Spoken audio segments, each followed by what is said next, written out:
Maman au foyer, comment s'organiser? Donc aujourd'hui, je vais te donner les grandes lignes de mon organisation. Mais avant de commencer, je me présente. Je m'appelle Aurore, je suis maman, donc maman au foyer de 5 enfants. Donc ma dernière a 3 ans et ma plus grande vient tout juste d'avoir 10 ans au moment où je tourne cette vidéo. Donc sans plus tarder, on rentre dans le vif du sujet. On va commencer par les courses.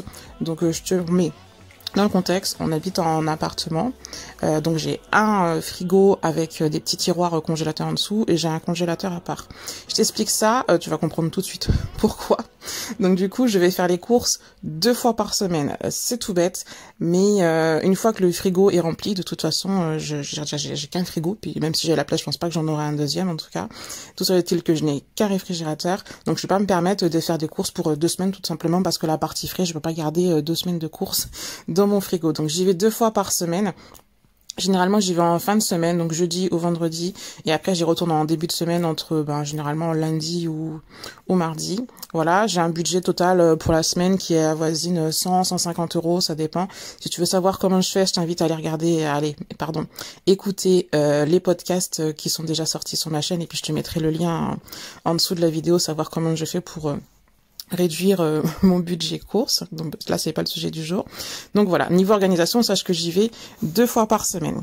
Ensuite, ce qu'il faut savoir, c'est que mes enfants mangent à la cantine. Elles mangent à la cantine tous les jours cette année. Au moment où je tourne la vidéo, tous les jours. Donc elles y mangent lundi, mardi, jeudi et vendredi. Donc tu vas te dire, bah attends, elle me dit qu'elle est maman au foyer et ses enfants sont à la cantine.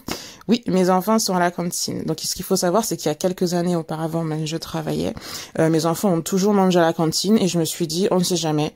Au départ, j'avais dans l'idée justement de reprendre le travail. Quand j'aurais pu le reprendre. Et finalement, elles sont à la cantine, elles sont bien, elles mangent avec leurs copines. Moi, ça me permet de m'organiser tranquillement dans les journées. Donc, on a gardé ce rythme. Mes enfants sont à la cantine. Et jusqu'ici, il n'y a pas de souci. Donc, on continue comme ça. Donc après, effectivement, c'est pas donné à tout le monde, de pouvoir mettre ses enfants à la cantine. Tous les jours. Après, je te dirais qu'honnêtement, financièrement, quand j'ai fait le calcul, c'était plus intéressant pour moi aussi. Donc, c'est pas ça qui m'a motivée à les mettre à la cantine. On est bien d'accord. Elles y allaient déjà quand je me suis penchée sur le prix du repas. Je leur ai proposé au contraire, justement, avec tout ce qui se passe actuellement et tout, qu'elles rentrent manger le midi, peut-être au moins 1 fois par semaine à la maison. Elles préféraient rester manger à la cantine avec leurs copines. Donc moi là-dessus, il n'y a pas de souci. Si elles préfèrent être avec leurs copines à midi, je les laisse manger à midi à la cantine. Il n'y a pas de souci. Donc ensuite, donc pour tout ce qui est donc le mercredi et les vacances scolaires, mes enfants ne vont pas au centre. Ça c'est pareil, c'est un choix. Hein. Je vous donne vraiment mon organisation à moi. L'essentiel finalement, c'est de faire l'organisation qui te convient, pas de faire l'organisation qui dit voilà, comme je suis en train de te dire, mais attends, elle est à la maison, elle met ses enfants à la cantine, elle les met pas au centre ou elle les met au centre. Franchement, on s'en moque. L'essentiel, c'est que tu fasses quelque chose qui te correspond à toi. Je le vois avec dans mon entourage, tout simplement, c'est pas la peine d'aller chercher plus loin, des gens qui sont parents au foyer et qui récupèrent leurs enfants tous les midis et qui me disent qu'ils ont pas le temps. Même pour toi, si tu veux prendre un jour un rendez-vous, mets ton enfant à la cantine, même si c'est 1 fois par semaine. 1 seule fois par semaine. Ton enfant, il va être peut-être content ou pas, mais déjà, il faut qu'il puisse tester. J'ai eu le cas aussi de retour de connaissances. Leurs enfants ne mangeaient pas spécialement quand ils étaient chez eux. À partir du moment où ils ont mis leur enfant à la cantine, les enfants, ils sont avec les copains et les copines. Il y en a qui mangent plus, il y en a qui mangent des légumes qui mangent à la cantine, qui mangent pas chez eux. Inversement. Donc, le tout, c'est de tester. Il faut pas te dire, je suis à la maison, mes enfants doivent rentrer, ils doivent manger. Si ça te fait plaisir, oui. Si tu as envie de tester, de faire autre chose, écoute, teste. L'essentiel, c'est vraiment de faire comme bon te semble finalement. Parce que tous les gens qui vont te dire oui mais t'es chez toi, je comprends pas pourquoi tu les récupères pas, c'est pas ces gens-là qui vont venir faire le repas chez toi, c'est pas ces gens-là qui vont venir s'occuper de ton linge, c'est pas ces gens-là qui vont venir repasser, c'est pas ces gens-là qui payent ton loyer de toute façon. Donc l'essentiel c'est de faire comme bon te semble. Parce que après, s'il y a un souci, je te le souhaite pas, mais si peu importe ce qu'il arrive après, c'est ta responsabilité, ce sont tes enfants, c'est ton organisation. Donc là-dessus, c'est vrai qu'on va dire que c'est un peu tranché, mais j'estime que tu peux pas t'en sortir si tu comptes toujours sur la vie des autres. Tu peux prendre des conseils à droite et à gauche, mais vraiment, il faut faire à ta sauce. Il faut vraiment faire à ta sauce. Moi, mes enfants, ils mangent à la cantine tous les jours. Je l'assume parfaitement, ça me pose pas de problème. Les gens qui disent, oui, mais je comprends pas, tes enfants. Oui, je fais ce que je veux, en fait, de toute façon. Et puis, zut, pour rester poli, quoi. Donc, on en revient à nos moutons. Donc, mes enfants mangent à la cantine lundi, mardi, jeudi et vendredi. Et donc pendant les vacances scolaires et les mercredis, je les garde, ils sont avec moi. Ils vont pas au centre. Mes deux plus grandes ont connu le centre parce que je travaillais, que je n'avais pas le choix. Mon conjoint travaillait aussi, on était obligé de les mettre le mercredi et pendant une partie des vacances scolaires. Mais depuis que j'ai arrêté de travailler, du coup, les 3 dernières n'ont jamais connu le centre le mercredi, ni pendant les vacances scolaires. Voilà. En ce qui concerne le ménage, pareil, des petites routines à mettre en place parce que clairement, sinon, en étant à la maison, je pense que tu le sais si tu regardes cette vidéo, si tu es déjà parent au foyer, que tu peux y passer toutes tes journées, le résultat est le même parce que tu passes ta journée à nettoyer la maison, les enfants ils rentrent, ils te démontent tout, de toute façon, pas tout, des petites parties par-ci par-là. Donc voilà, des petites routines. Par exemple, le balai vapeur, je le passe tous les lundis et tous les vendredis. Entre deux, quand je passe du balai vapeur, parce qu'en fait j'ai du lino dans mon salon. J'ai du carrelage dans le couloir de l'appartement. C'est carrelé, c'est pas du carrelage, c'est un sol en vinyle, pardon. Je craque. Du carrelage. Non, j'ai un sol en vinyle. Carrelage, c'est là où on était avant, on a déménagé. Enfin bref, je raconte ma vie.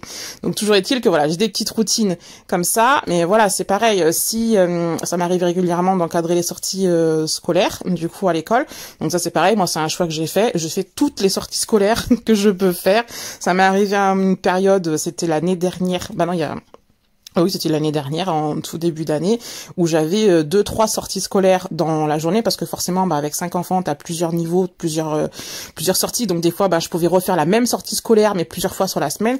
Moi, c'est pas grave. J'ai dit que j'étais à la maison, que je leur ai dit à mes enfants, à partir du moment où je peux faire la sortie, je vais toujours m'organiser pour faire la sortie avec eux. Sauf si vraiment, voilà, il y a un impératif. J'avais déjà un rendez-vous chez le médecin qui était programmé depuis pour un de mes enfants ou pour moi-même, en dehors de, voilà, des rendez-vous médicaux ou un rendez-vous bien précis et important. Moi, ça m'est déjà arrivé de décaler des rendez-vous que je pouvais décaler si c'était pas urgent pour pouvoir accompagner mes enfants en sortie scolaire. Mais là, c'est pareil. Chacun fait comme il veut. Chacun voit midi sa porte, je crois que c'est comme ça qu'on dit. En tout cas, chacun s'organise en pleine conscience. Donc voilà pour l'organisation. Donc je te répète, les courses 2 fois par semaine, une routine de ménage, c'est important parce que sinon tu passes tes journées à faire du ménage et finalement tu profites pas de tes journées.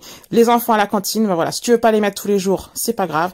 Essaye de les mettre peut-être au moins une fois par semaine, comme ça t'as le temps de, je sais pas moi, faire ton ménage tranquillement, aller faire tes courses, tu te dis au moins t'es tranquille entre midi et 2, tu peux faire à ton rythme, t'es pas obligé de courir, de prendre la moitié de tes courses, de rentrer du magasin, faire manger tes enfants, repartir.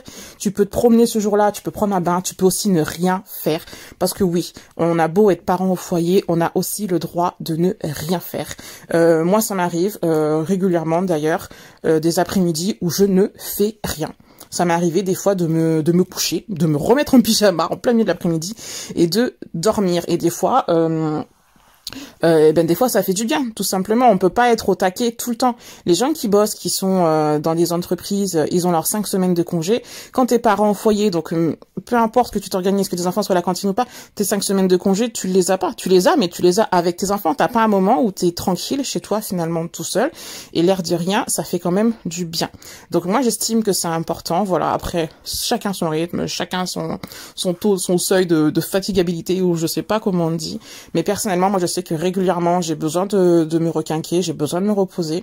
Donc quand j'ai besoin de faire une sieste, je la fais. Je te dis pas que je fais la sieste tous les jours, mais même si c'était une fois par semaine ou une fois toutes les 2 semaines, s'il y a un jour tu as besoin de faire la sieste, qu'il te reste du ménage à faire, que ton dîner n'est pas prêt, c'est pas grave. Tes enfants, tu leur donnes, je sais pas moi, une soupe, tu mixes tu mets des légumes à chauffer, un peu d'huile d'olive, un oignon, tu mets ça à chauffer, tu mixes, ils vont prendre une soupe avec des tartines, avec du pain, du beurre ou je ne sais quoi. Ou alors tu peux leur faire un petit déjeuner. Nous, ça nous arrive régulièrement, donc pas forcément par fatigue, mais dans le sens où, je te referai une vidéo là-dessus, nos enfants, le matin, ils prennent pas de petit déjeuner classique, entre guillemets, ils prennent un petit déjeuner salé. Donc nous, en fait, on fait une fois par semaine un petit déjeuner, c'est-à-dire que le soir, nos enfants, ils vont prendre du lait avec des céréales. Voilà, c'est un soir où j'ai pas cuisiné. On pourrait dire, mais attends, t'étais à la maison toute la journée, toute la semaine, et tes enfants, ils rentrent, ils prennent un bol de lait. Ça m'est arrivé des fois où j'avais déjà préparé le repas, et puis les enfants ils me disent, oui, mais maman, on avait dit que, je sais pas, on va dire, vendredi soir, on faisait un petit déjeuner. Bah ouais, donc toi t'as cuisiné pendant 2 heures et puis tes enfants ce qu'ils veulent c'est du lait quoi. Donc après faut quand même remettre les choses dans leur contexte. Tout ça pour dire que l'essentiel, je le répète, c'est de faire à ta sauce. Tu fais comme ça te convient. Si t'es fatigué, tes enfants ils vont prendre un bol de lait. L'essentiel c'est qu'ils mangent. Et ben c'est pas grave. Une fois par semaine ça n'a jamais tué personne de prendre du lait le soir parce que t'es fatigué, ou une tisane ou une soupe avec du pain, des tartines. Voilà. L'essentiel c'est qu'ils mangent, qu'ils aient le ventre rempli avant d'aller se coucher. Donc je te dis pas de leur donner du lait tous les soirs. Là, faut quand même peut-être pas exagérer non plus. Mais voilà, il y a des moments il faut relâcher. C'est pas parce qu'on est parent au foyer qu'on doit être au taquet 24 heures sur 24, ce n'est pas possible. Wonder Woman, elle n'existe pas. Et voilà, elle est pas prête d'exister. On peut pas être à 100% tout le temps. Et bien au contraire, je trouve que les semaines où j'ai pris le temps, en tout cas à chaque fois que je m'écoute, quand je suis fatiguée, je dis, bah écoutez les enfants, stop, là aujourd'hui maman elle est fatiguée, on pourra pas sortir, on pourra pas, voilà, peut-être qu'au lieu de sortir dans 1 heure, on sortira dans 1 heure et demie, parce que j'ai juste besoin de m'asseoir dans le canapé, de prendre une tisane, et au lieu de sortir dans l'immédiat, on va sortir dans 15 ou 20 minutes. Bah, mes enfants, ils le comprennent très bien, ils le savent que de toute façon la sortie elle sera plus sympa après, ou qu'on fera un jeu qui sera plus marrant derrière. On est parents, on n'est pas inépuisable. Et ça, il faut vraiment l'expliquer à tes enfants, peu importe l'âge de tes enfants. Ils sont en mesure de comprendre que oui, tu es fatigué, et je trouve que c'est bien mieux finalement de leur expliquer qu'on est parents, mais qu'on a le droit d'être fatigué aussi, pour que eux aussi, ils assument leur fatigue derrière. Parce que si vous dites à votre enfant, bah, je vois que t'es énervé, tu devrais aller te coucher, t'es fatigué, mais que vous-même, finalement, vous le faites pas quand vous êtes fatigué, que vous êtes énervé, que vous pourriez le faire, ben votre enfant il va se dire mais elle fait pareil, donc pourquoi je ne ferai pas pareil. Voilà, on a un peu divagué du sujet principal de la vidéo qui parlait de l'organisation, mais voilà, c'était maman au foyer. J'espère que cette vidéo te redonnera un petit coup de motivation, de faire comprendre que vraiment il faut t'écouter et tu fais à ton rythme. On est parents au foyer, on est là pour s'occuper de nos enfants, mais pour s'occuper de nos enfants il faut aussi s'occuper de nous. C'est sur cette belle parole que je vais te laisser et je te dis à bientôt.